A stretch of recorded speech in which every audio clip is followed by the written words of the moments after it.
Hey everybody, welcome to live stream, live session. I never schedule these as usual, but today I wanted to talk to you about something really important, and that's how to brainwash yourself for success. And not just success, but how to brainwash yourself to actually enjoying the habits that can sometimes cause resistance um, and just be a challenge, just be heavy, just feeling not great to do. So that's what we're talking about today. And I'm going to give you some really practical tools on how to start making the hard habits that feel like a slog something you actually look forward to.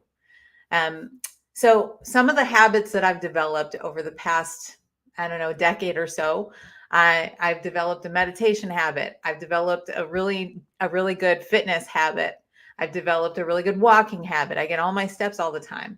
I've developed so many good habits, and they are something I love doing. And this is a way that I've trained my brain to actually embrace the habits. So I'm going to say hi and see who's all here. Hey, Liz.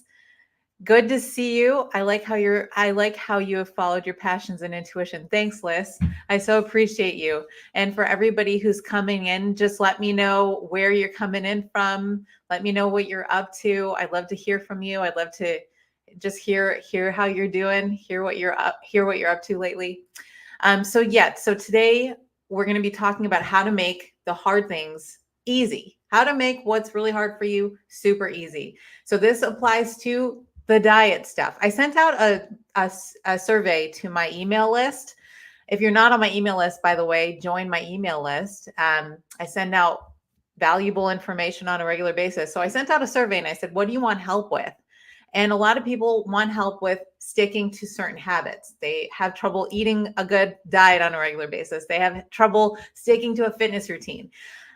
So when we set a goal and we're like, okay, I'm going to get this goal. And then there's a list of habits you have to do when you set a goal.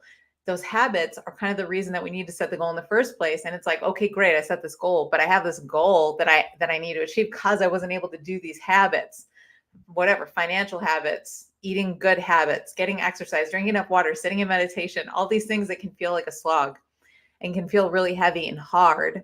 There's a way to brainwash yourself to actually enjoying this process. So Liz is coming in from New Jersey. Good to see you, Liz. I'm so glad that you're in from Jersey. I haven't been to Jersey, but hey, Shannon. Hey, Mandy. Hey, CR2. Hey, Erica. Hey, Mrs. Depart. There's a lot of people in the Instagram feed. Good seeing you guys. Okay, so the very first thing I wanted to offer is we have to get clear. We need clarity. We need to get really clear and we need to make a commitment. So we need to make a commitment. This is something I had to learn the hard way because I was for years setting goals and not attaining them because I wasn't committing to them. So I'd set a goal and I'd set a really specific goal and I did lots of different law of attraction things and all this stuff, but I wasn't actually super committed to the goal. So a lot of my goals and my habits, they weren't working out. Your habits aren't going to work out if you're not committed to it. So you got to get really committed to it. When you make a commitment to something, that changes the game. So you guys know that I got some autoimmune issues that popped up for me in 2016, and nothing will get you committed like having a big bald patch on the top of your head. If anybody in here is maybe also dealing with alopecia, I know a couple people that follow me have alopecia also. It creates a sense of commitment. I was committed to figuring this out. So look, a lot of people have trouble sticking to a healthy diet, but I'll tell you what, you sure don't when you have a softball-sized patch of hair missing on the top of your head and you want to fill it in, right? And I was committed. So I committed myself to the anti-inflammatory way of eating, for instance. I was very committed to healing my body. I was committed. So these habits of, okay, I don't eat grains ever. I don't eat nuts. I don't eat dairy. These are just like second nature because I'm committed to not having softball-sized patches on the top of my head. You know, it's a commitment thing. But you don't need some disaster to happen in your life to get committed. It's just a shift and a state change. You have to make a commitment though, because otherwise your habits aren't going to stick. So whatever you're having a hard time committing to, is there a habit? I want to hear from you guys. Is there a habit that you guys have a hard time doing? Let me know what you're struggling with.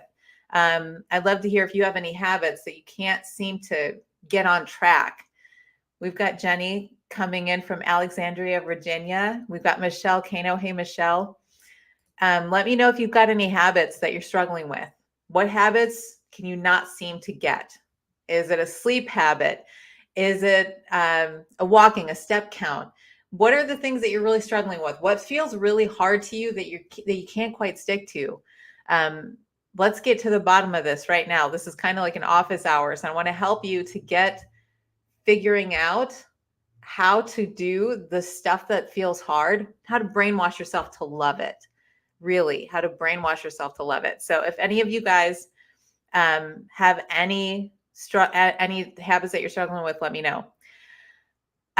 Why no nuts? Because of hair loss. Oh, so nuts, this is kind of a diversion from the topic, but nuts are high in phytates, and they have certain proteins that can be irritating to people with autoimmune issues. Nuts are a very healthy food for 90% of the population, but certain people are intolerant of nuts. And so if you have autoimmune issues, cut the nuts out. Okay, so the habits that people are mentioning that they're having a hard time with, coffee is a good one. I was a coffee addict. I was a coffee addict for a long time. And I haven't had a cup of coffee in in many years. I've had a cup here and there, a cup or two here and there over the past 8 years. But coffee was something I drank from the time I was 16 to right around the age of 30. And it was a really hard one for me to quit because I wasn't committed, because I didn't see the value, because basically the benefit of quitting coffee did not outweigh the good feeling that I had for that 1 hour that I drank the coffee, even though the rest of my day was kind of garbage because I was tired, couldn't sleep well. It's not great for your adrenal glands. Coffee it's not terrible, but it's just not all that great. So I didn't quit coffee until, again, I got the autoimmune issues. And that really solidified my commitment. So I'm going to help you with the coffee one. And I'm just going to let you know, quitting coffee was one of the greatest things I've ever done for my health. I wake up so energized. I got so much energy that it's almost a problem. I sleep like a baby. And the past 8 or 9 years since I haven't been drinking coffee, I feel a sense of freedom because I don't have to drink coffee when I wake up in the morning. But what you need to do is just get really clear on, basically for anything, any habit that you guys are struggling with, how to love not drinking coffee. Like, how can we get to loving, I'm not going to have this coffee today. This is a challenge and I'm not going to have it. We have to shift our mindset to, okay, this is something that's going to make me better, and I'm going to commit to not drinking this coffee. Now, here's what I'll say, everybody. If we want to condition ourselves to love the hard stuff, we have to pick our battles. So if you don't really want to quit coffee, you don't really want to, if there's like 30% of you that's not ready yet, just leave it alone. You got to be 100% ready. Meditating is another one. So meditating, how do we love meditating? Let's talk about this. How do we love meditation, everybody? How do we get to loving meditation? This is a huge one because meditation's hard when you first start out. Everything is hard when you first start out. Everything is hard when you first start doing it. When we start doing a new habit, if you've ever gone to a gym and you pick up a weight, I remember the first time I ever went to the gym, first time I put a bar on my shoulders when I was 16 years old, first time I went to the squat bar and I did a little squat and then I stood up and my muscles were shaking. That's what a new habit's like. So when you get sitting into meditation, or you don't drink that cup of coffee, or you're meal prepping, it's Sunday night and you'd rather be sleeping and you don't want to do a bunch of dishes. You don't want to have an oven full of pots and pans going. You'd rather just go out and buy a bunch of stuff, but you're going to meal prep. See, this is where your muscles, your internal muscles, are getting strengthened. This is where they're getting stronger. So we have to get comfortable in being in that uncomfortable state.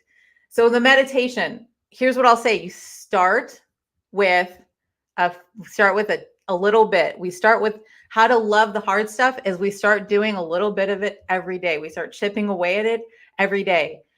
And this is how you start loving the hard stuff. So after about a week, you'll say, I've meditated for a week.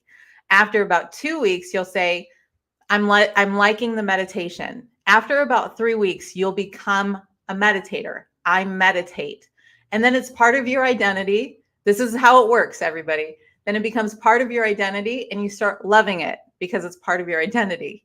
So it's a process of, it's about a 3-week, sometimes a little bit longer process of doing it every day, a little bit every day. Eventually start loving it. Then you move on to the next one, move on to the next one, move on to the next one.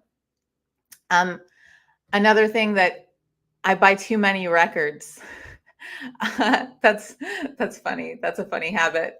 Spending, that's another one. How do we love not spending? How do we love doing any of the hard stuff? Hold on. I'm consistency with meal prep and being around situations that make me succumb to bad habits. Yeah. Okay. So how do we brainwash ourselves? The title of this live stream is How to Brainwash Yourself to Loving the Hard Stuff. I promise you by the end of this live stream, you're going to know exactly how to do this. You're going to know how to grab yourself by the scruff and kind of drag yourself around to do exactly what you want to do. You're going to get to the point where it's like, here's what we're doing, mind. Here's what we're doing. We're going to meal prep. We're not going to eat this. We're going to eat this. You're going to love it. So here's how we brainwash ourselves. Michelle just said consistency with meal prep and being around situations that make me succumb to bad food. You can start to love the meal prep when it becomes part of your new identity. So when we're starting new habits, we're building a new identity. So now you're not Michelle who wishes she could start eating healthy. I'm now Michelle. I'm eating healthy. So we can associate the activity with Michelle, the health nut, Michelle, the lean machine, whatever, a new title, a new sense of identity. So you kind of pop that on. It's kind of like an invisible cape or something. And it just becomes part of your identity. We have to start getting comfortable with adopting this new kind of identity. And I've done this so many times. I talked about this on the channel, my YouTube channel a little bit ago, about how I used to eat Taco Bell all the time. Like every day I'd stop at Taco Bell. I would stop at Taco Bell every day and I'd get some nonsense from Taco Bell. And then I would eat it and then whatever. It wasn't even a thing. I didn't even think about it. And then when I started to change up my diet, I was like, okay, I'm not going to eat at Taco Bell anymore. And then I started eating healthy food. And then I started loving eating healthy food. At this point, I would never, ever go to Taco Bell. You couldn't pay me any amount of money to eat at Taco Bell. And I love the fact that I don't eat Taco Bell. I love it. I love the fact that I eat healthy. I love this stuff because it's just part of my everyday identity. It's just who I am. It's who I identify myself as. What can we do to replace that habit? So to replace a bad habit, let's say the habit is you don't meal prep, you're not meal prepping. What we can do is start supporting ourselves with, this is one of the tools I wanted to offer you guys. So this is a daily planner. So I got this off Amazon, something nice. And I've had this for years, but you can just get whatever, a three ring binder, whatever, it doesn't matter. So get yourself a binder, something nice, a color that you like, and then fill it with some loose leaf paper. And then you're going to write out your goals in the front. We kind of did this at the beginning of the year on this channel, but I'm just going to reiterate, and I'm going to give you also some little things that I like. So this is funny, but I'm going to share this with you. I haven't talked about this ever, but I go to the craft store on a regular basis. I take myself on little dates and I buy little things, stickers, I buy nice stationery. I buy nice paper. I buy nice little Post-its. And then when I get a good solid stretch of, I don't know, a nice good stretch of doing something hard every single day, I write down reviews and wins. Every day at the bottom of my day, I write down reviews and wins. And then I put a little sticker for a new habit that I've accomplished. So if it's a new habit that's challenging, that I don't enjoy, that I really had to push for, I give myself a little sticker for it. This is all part of the game. Life is one big game, and if we start playing the game like this, it really helps. So that's one thing. We can start rewarding ourselves with little stickers. And that's like actually a little mental reward thing.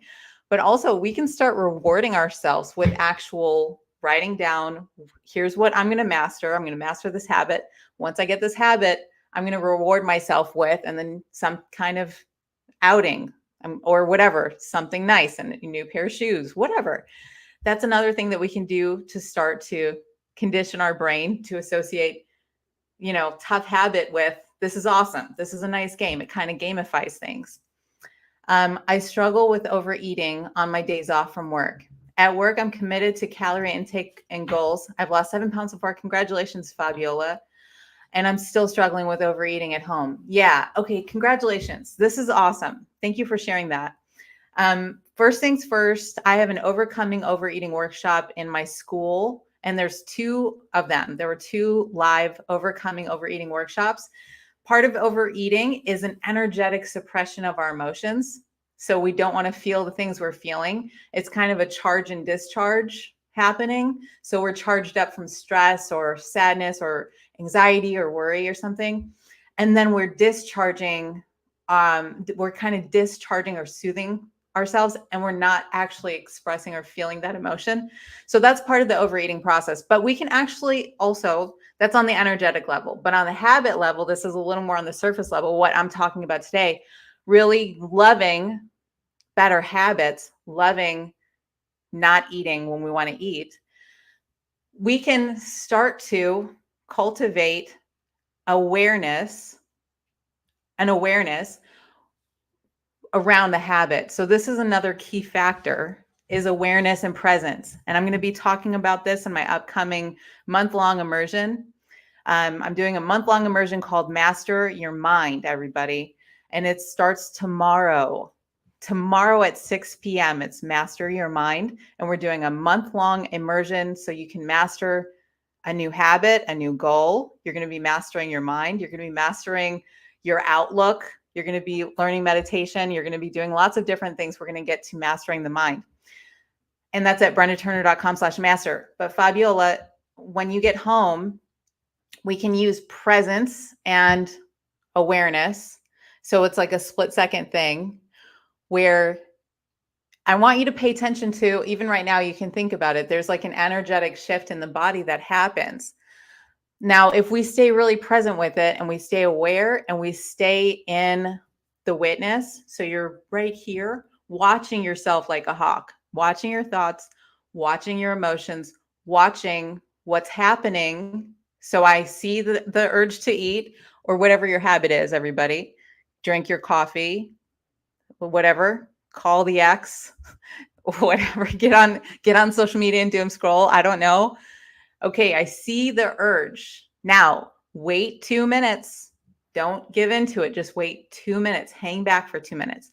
Notice that there's something underneath that impulse. There's something underneath it always. So when you go to scroll, there's an impulse there. There's an energy coming up. When you go to overeat, there's something bubbling underneath the surface. What is that? It's different for everybody. So sometimes it's stress, sometimes it's sadness, sometimes it's anger. But the key is, when we're about to do the unsavory habit, sit back, watch that energy, then don't do anything with it. Then just let it come, let it be felt, and it comes like a wave, and then it comes like a tsunami, and then it crashes, and then it dissipates. And then go ahead and do whatever you're about to do. Overeat if you want. Chances are you're not going to have that urge anymore. We go a lot deeper into how to use presence, surrender, releasing, and all that stuff in week 1 of Master Your Mind. We're going to be covering that tomorrow, this Friday, and Sunday. Again, that's brendaturner.com/master. Okay, Instagram. So I wanted to ask you guys, going into what you really, really don't love about building new habits. Like, or not even new habits, but what in your life are you having a really hard time with in general? What are you having a really hard time with in general? Because this isn't just about habits. This is also about the struggle. What's hard. We can also train our brains and brainwash ourselves to enjoy the hard stuff. Life is filled with challenges. Life is filled with things that we prefer not to be happening, but they're happening it's kind of inevitable. So how can we train ourselves to love that, that fact that things are happening that are challenging? This is hard.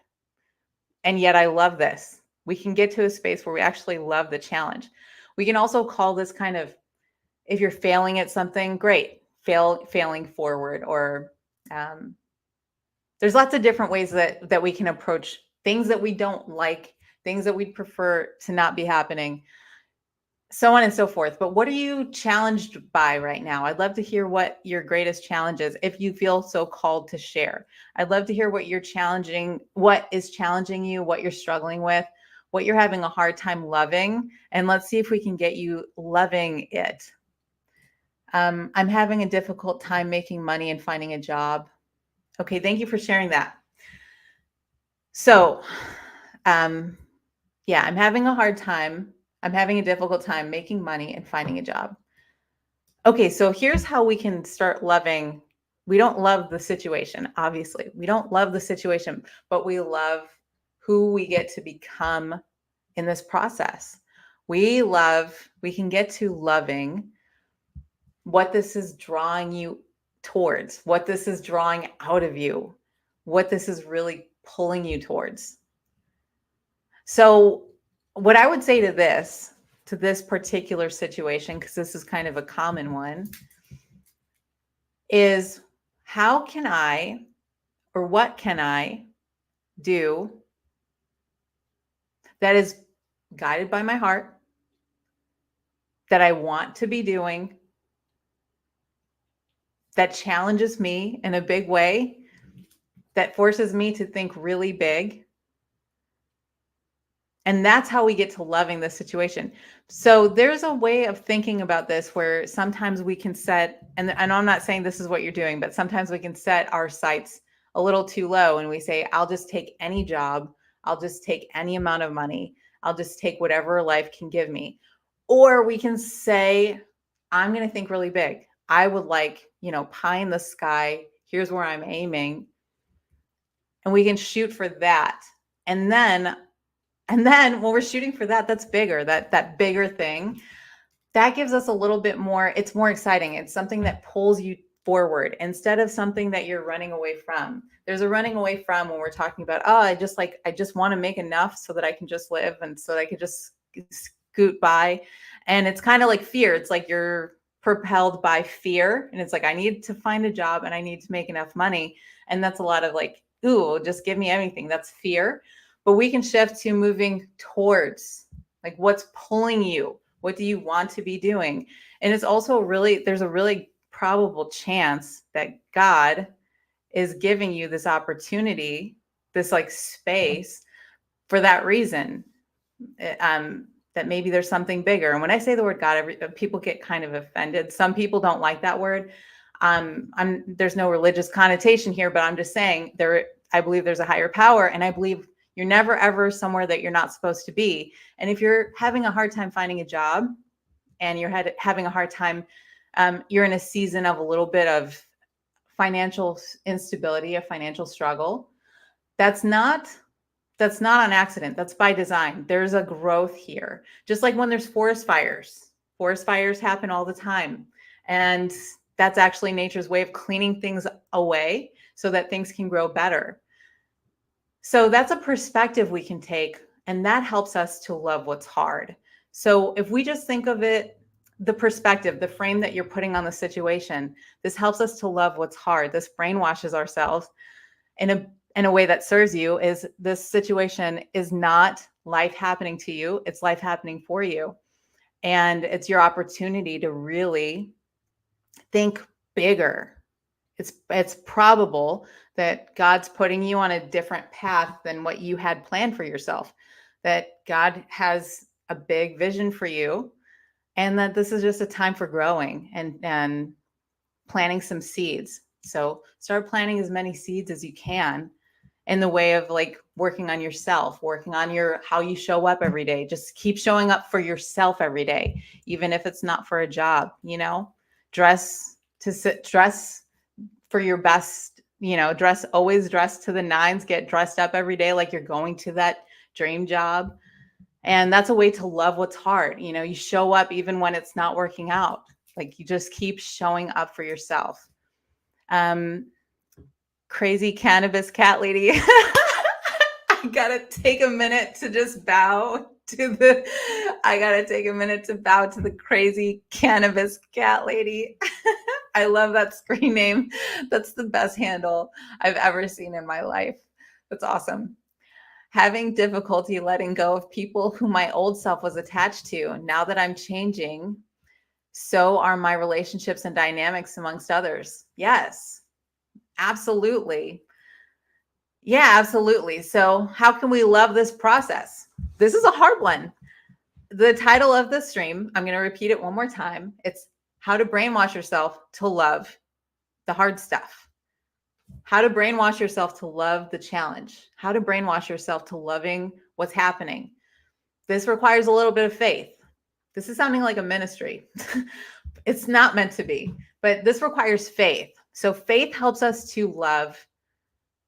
Faith helps us to love what's happening right now. Faith helps us to love the present moment and all the struggles that come with it, including the people who are coming in and out of our lives. This is just a solid fact. This is a solid fact. This is the way that I frame my life that I'm going to offer to everybody here. There's never, ever anybody in my life that's not meant to be there. And there's never, ever anybody who's not in my life who's meant to be there. So if somebody's meant to be in my life, I know this is a perfect divine design. And I know that exactly who needs to be in my life will be there. I just know it. You know how I know, even if you don't want to get into the spiritual side of things, I can know it because they're not here now. And I'm not saying the ego's not going to, be sad or have preferences or whatever. It's, the ego's going to do what the ego does. But there's a deeper part of this whole process where we can trust. And that's how we can start loving the hard stuff. If somebody's not in my life, okay, there's a little bit of pain there. Like this happens to me. Somebody leaves my life or I leave someone's life. There might be a little bit of pain there, but that knowing that I have that, okay, they're not in my life because they're not meant to be here. It gives me a lot of peace. And I see it as kind of a trimming of the bonsai tree. So maybe it gives room for fresh new buds to happen. And so that's kind of an outlook. Exactly who needs to be in your life will be there exactly when they need to be there. And you'll never, ever have anybody in your life that's not meant to be there. You're always going to have exactly the right people in your life, even at the grocery store, even when you're driving in your car, or everybody who's driving around you. Like this is a ironclad thing. You're always, always surrounded by exactly who you need to be surrounded by. So I hope that helps. Okay, everybody. ESP, because the benefits of meditating are hard to, especially because the benefits of meditating are hard to see. Yeah. Yeah. Yeah.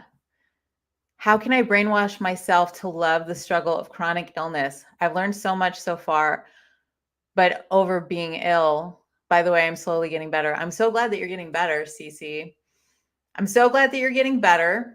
And I'm sorry that you have a struggle that you're dealing with. That's a chronic struggle.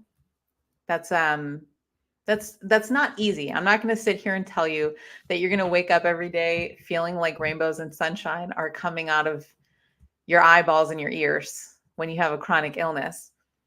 But we can love here's the perspective that I have. Because I can get autoimmune symptoms if I don't show up for myself in the right way. So what I love about that, what I truly, truly love about that is that it's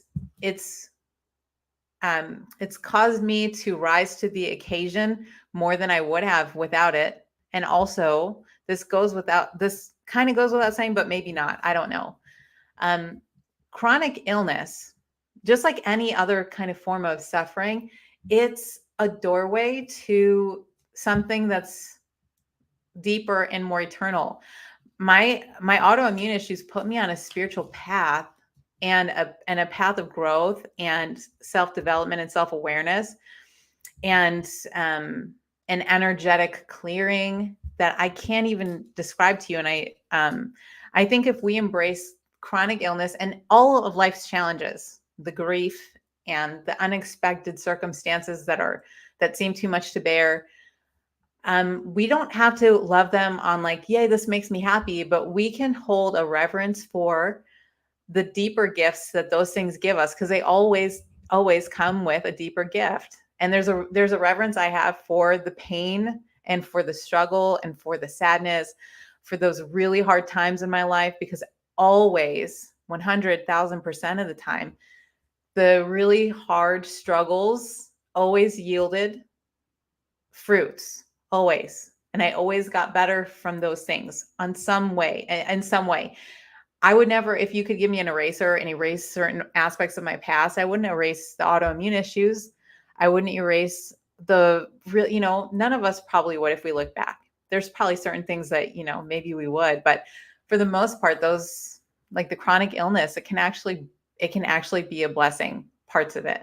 So we love the parts that are a blessing. We don't have to love all of it, but we can love the parts that are a blessing, and that puts a nice frame on it,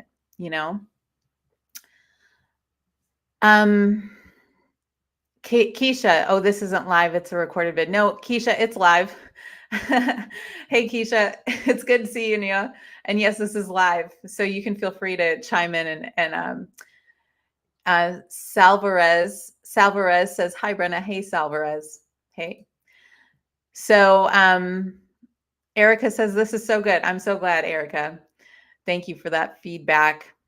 Okay, and Amanda. Hey, Amanda. Amanda's comment was hiding back there. So happy to see a live. Can't wait to watch the playback. Thanks for your awesome work, girl. Thanks, Amanda. That's really nice. Thank you. Yeah, you're welcome, Cece. Okay, everybody. So I'm going to go ahead and hop off. I just want to mention before I do that, Master Your Mind, my live 30-day program. This is live. I'm going to be coming with live weekly sessions to give you an entire month of training your mind. That's starting tomorrow, and that's at brendaturner.com/master. We're going to be doing a social media detox. This is awkward finding you here because some of you guys are on Instagram and some of you guys are on YouTube. We're not going to be detoxing from YouTube, but we probably are going to be doing a lot of detoxing from Instagram, TikTok, Facebook, Twitter, all the things. We're going to be doing a whole month of intensive work. So think of this as like a month-long intensive to get your mind and body and spirit in harmony. Some of the benefits that you'll experience from doing this Master Your Mind program are increased sense of self-confidence, an increase in productivity. You're going to be meeting your future self. It's also going to help you to break any bad habits that you have. So for years and years, I struggled with certain habits that I could not break. And over the past 8 years, I did a deep dive in meditation. I studied with Buddhist monks. I studied with meditation teachers like Dr. Richard Miller and Stephanie Lopez. I just did a lot of training and I learned so much, and I've broken pretty much every habit that I've ever had in my life. I have no vices at this point because I'm so engrossed in how to master the mind. It's become an obsession for me of how to live a joyful, peaceful, and healthy life. And one of my other passions is teaching how to live a joyful, happy, and peaceful life. And that's all about mastering the mind. So everything on the outside, all of it, I've learned is a reflection of what's happening inside. So if you have anything in your life that is not working out for you, it starts in here because life is a mirror. And so that's been a big part of my work is trying to figure out for my own self how to master my mind. And I feel like I have so many tools now that I love helping other people to master their minds. So that's what Master Your Mind is all about. Again, it's weekly live sessions. There's lots of course material. You're going to be getting a workbook for each week, and you're going to be getting a program guide starting tomorrow. And it's kind of like a suggested schedule for the day. So there's things like a sacred hour before bed. I don't know if any of you guys practice a sacred hour. This is something I learned from one of my teachers, is practicing a sacred hour. So sacred hour is an hour before bedtime. No devices. We don't talk to strangers. We just keep it between family. You just talk to your family members or whatever, close friends or whatever. And you just settle your system. You read something nice. You do a sacred ritual, whatever that is for you. And we'll go over some sacred rituals in Master Your Mind. There is some woo-woo in the Master Your Mind course in this program. So that's one of the things we'll talk about. Also, the power hour in the morning. And we're actually doing this stuff in real time. So if you want to master your mind and start feeling amazing, come and join me for this 30-day program. I'm really excited to just spend 30 days with people just talking about and helping you to master your mind. So, okay, everybody. Brenda, that was great. Unfortunately, I can't sign up because I will be out of the country for 3 weeks.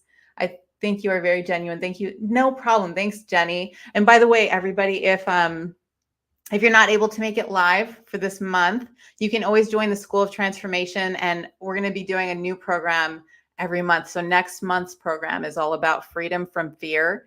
And this is going to be training you on freedom from fear, how to get free from anxiety and fear, and how to conquer your greatest fears in a month. So we've got lots of great stuff happening in the School of Transformation, courses, workshops, replays that go all the way back to October.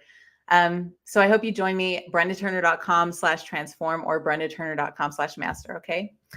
It was so good hanging out with you guys today. Thank you so much. I love you all. Have a really, really awesome rest of your day, and hope to see you in Master Your Mind starting tomorrow, 6 p.m. Central Standard Time. See you guys. Bye, everybody.